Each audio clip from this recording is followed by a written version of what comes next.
Sir, pwede makahingi ng barya? Hoy tamad, magtrabaho ka, huwag puro hingi. Nandito ako para mag-apply, kaya umalis ka dyan, malas ka. Pasensya na po. Pangit ng ugali, hindi pwede sa opisina ko. Hanap tayo na mas karapat-dapat na magdala ng kumpanya natin. Baka may darating pa para mag-apply dito muna tayo. Miss, papasok ba kayo sa kondo? Hoy matanda, nakaharang ka sa daan, umalis ka dyan. Bakit miss, bawal ba umupo dito? Oh, bawal na bawal, lalo na sa mga katulad mo. Ang sakit nyo namang magsalita, sayang ang inyong ganda. Wala akong pakialam sa'yo, dyan ka na nga nakakasira ng araw.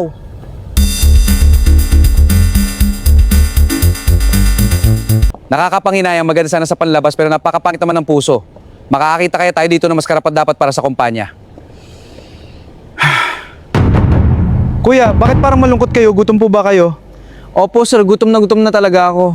Kawawa naman kayo. Pero buti na lang may dala kong pagkain. Oh, wow! Ito, kainin mo. Hala, wow! Thank you po! Walang anuman po. O siya kuya, dyan ka muna. Papasok pa ako sa loob. Kumain ka lang dyan. Anong ba gagawin mo sa loob? Mag-a-apply kasi ako dahil hiring sila. Ganun ba? Sigurado matatanggap ka. Sana nga po. O siya, dito na ako. God bless sa'yo. Salamat! Ayos, may nahanap na ako at tamang-tama dahil sa bata na at gwapo, mabait pa. Nasa akin na din ang resume niya kaya ngayon naalis na tayo.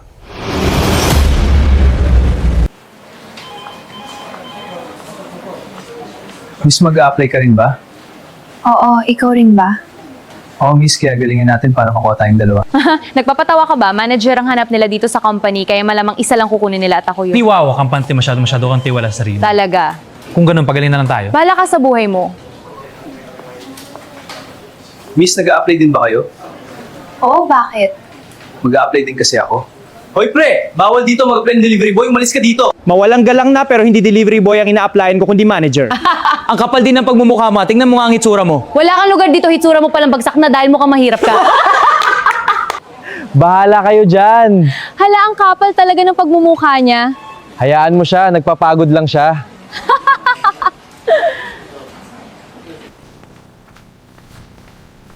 Jen, kunin mo itong dala ko. Okay po, boss. Boss, andyan na ang mga aplikante. Ayos. Yung envelope na hawak mo resume yan sa isa sa mag-apply sa atin. Kaya puntahan mo doon at sabihin mo na tanggap na siya. Okay po, boss. At itong pagkain palagay sa table ko. Okay po, boss. O siya, maliligo muna ako. Okay, boss. Umalis ka na bata, storbo ka lang dito. Hindi ikaw ang may-ari kaya wag mo akong turuan. Aba, mayabang ka din ah. Hindi ako mayabang. Hayaan mo na siya. A few moments later. Sino si Ambrosio? Ako po, ma'am. Sumunod ka sa akin. Mawalang galang na ako, pero saan po kayo pupunta? Pwede na kayong umuwi. Ano? Gusto mo ba uulitin ko? Miss, nagbibiro ka ba? Hindi ba kami interview tapos papauwiin nyo kami? May na-hired na kami. Sino yung pulubi? Ano naman kung pulubi siya? Mawalang galang na po, ma'am, pero parang unfair naman yata yung sinasabi ninyo. Ganun na lang baka chip kumpanya nyo kumukuha kayo ng walang alam. Sorry ha, pero hindi kami tumitingin sa palabas na hitsura, kaya umalis na kayo.